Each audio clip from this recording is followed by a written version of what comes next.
Assalamualaikum warahmatullahi wabarakatuh.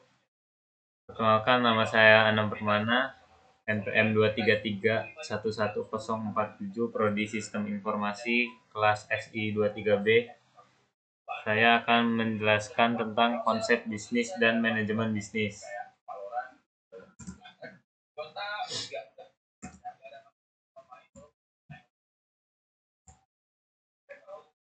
Apa sih itu konsep bisnis? Konsep bisnis adalah perencanaan sebelum memulai bisnis yang berisikan ide-ide konkret yang memiliki komponen utama berupa strategi inti, sumber daya strategi, jaringan nilai, dan perantara pelanggan. Banyak hal yang akan membantu si pemilik bisnis untuk bisa mencapai tujuan dengan baik dan tidak kehilangan arah dalam menjalankan usahanya.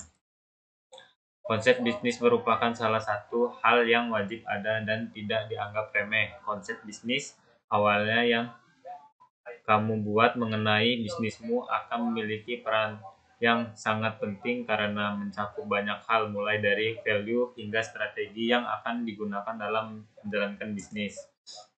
Secara sederhana, konsep dalam bisnis sama saja seperti perencanaan sebelum memulai bisnis.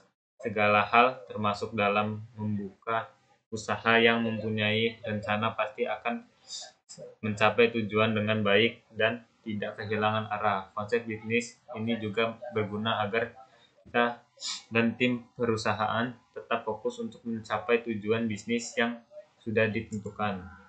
Selain berguna untuk mencapai tujuan dalam bisnis, konsep bisnis ini juga sering digunakan saat kita akan mencari investor sebagai modal bisnis. Jika konsep bisnis kita menarik, menguntungkan, dan realistis, maka kita juga nantinya akan mudah dalam mendapatkan investor. Manajemen bisnis adalah rangkaian proses di dalam kegiatan usaha yang meliputi perencanaan, pengerjaan, hingga pengawasan. Tujuannya guna memaksimalkan hasil atau target yang telah disepakati perusahaan. Fungsi manajemen bisnis. Berikut ini penjelasan dari fungsi manajemen bisnis, mulai dari perencanaan, pengelompokan sumber daya, pengaturan, hingga pengawasan. 1. Perencanaan.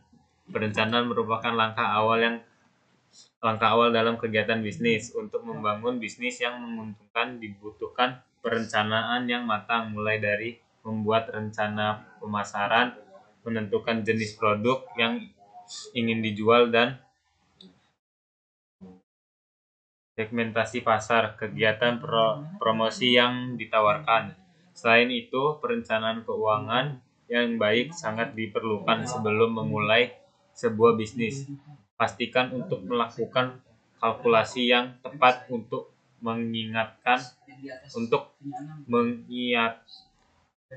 kegiatan bisnis yang lebih baik. 2. Pengelompokan. Jika perencanaan yang matang sudah dibuat, selanjutnya pengelompokan kerja harus ditentukan. Pengelompokan dibuat agar menciptakan sinergi dalam pekerjaan. Biasanya pembagian pekerjaan dilakukan berdasarkan fungsi masing-masing bagian, seperti tim pemasaran, administrasi, logistik, dan lain sebagainya. Diharapkan setelah adanya pengelompokan yang jelas, masing-masing bagian tidak perlu melakukan pekerjaan departemen lain dan dapat melakukan peran di bidangnya masing-masing secara maksimal untuk mendukung kemajuan perusahaan. 3. Sumber daya yang unggul dan tepat guna dibutuhkan untuk mendorong kemajuan sebuah bisnis. Pengaturan sumber daya yang tepat, baik itu bahasa baku produk, mesin produksi yang digunakan, tentu menjadi kunci suksesnya bisnis. Kesalahan dalam penentuan sumber daya tentu dapat menimbulkan kekecewaan pada pihak pelanggan atau membuat kerugian karena perusahaan harus mengganti beberapa sumber daya yang digunakan karena mengalami kerusakan atau sebab lainnya. 4. Pengaturan. Di dalam sebuah manajemen tentu diperlukan kepemimpinan yang penuh tanggung jawab serta mampu berkolaborasi dengan para karyawan.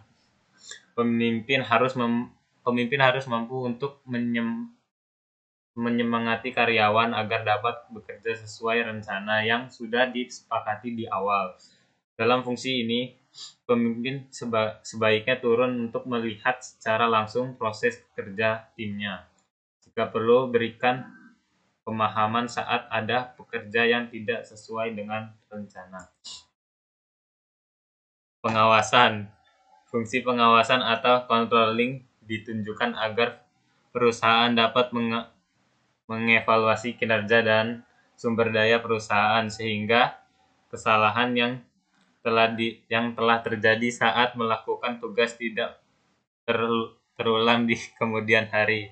Beberapa metode pengawasan yang biasa digunakan seperti routing, scheduling, dispatching, dan flow up. Controlling atau pengawasan adalah proses kegiatan memantau untuk memastikan bahwa hal yang dipantau tercapai sesuai rencana dan mengoreksi penyimpangan yang signifikan. Pengawasan bertujuan untuk memastikan bahwa kegiatan diselesaikan dengan cara yang mengarah pada pencapaian tujuan organisasi. Sekian presentasi dari saya. Apabila ada kesalahan, saya minta maaf. Wassalamualaikum warahmatullahi wabarakatuh.